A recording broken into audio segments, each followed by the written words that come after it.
Fasting is when you let go of the visible to get in touch with the invisible, and the way that you do it is usually you give up food and water for a certain amount of time, and that is between you and God.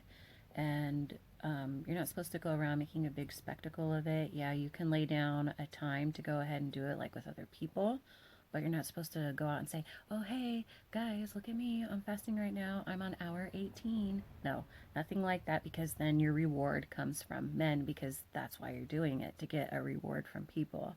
So you do it between you and the Lord, and usually it's to um, petition Him in a time of oppression or impending judgment, which, if you haven't gathered for the last 2 years and on, this world has been under heavy judgment for sure.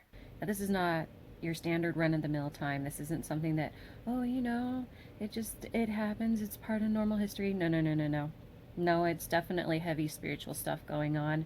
And the wicked is definitely heavily involved in it. Not just, your definition of, oh, wicked people. No, no. Spiritually speaking, oh, yeah. Heavy, heavy action from the evil side, for sure, is involved in this. And but we're seeing, in the physical, good guys on the ground. Yes, you, the drivers, keep going. Mm-hmm. Yeah, they're doing their part. Some of them in there, they're believers too. They'll understand what I'm saying. Others of them won't. That's fine. One of the important things to understand about this whole group is that many of them brought their children with them. So they didn't come there to start anything, especially not with their kids, you know? Um, so we need to be fasting and praying that all the wicked schemes, all the plots of evil cease, desist, are foiled, and fail. Um, there are believers out there that seem to dismiss the demonic side of things. You need to read Ephesians 6:12, because it tells us that there is darkness and principalities involved with the rulers of this world. Principalities. Yeah, we're humans. I mean, principalities are no joke. So you have to go into the spirit to do anything about this. And some people say that, this is the end time, so what are we even doing trying to, go up against this?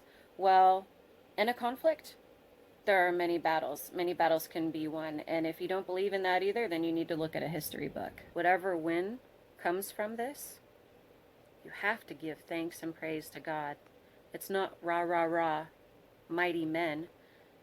It's thank God that He created them and you for such a time as this. Everybody is created for their time, for such a time as that. And if you are being used as an instrument and a tool in this, I thank God that He created you to be there for this time. That out of all the people, He's the one that gave you the courage and the will to stand and do what you are doing. Stand strong in the Lord. Continue to fast and pray, and continue to do what you're doing. Everything that you can do to help. You cannot deny the spiritual in the physical. That's how we get in these problems in the first place. Did you know that?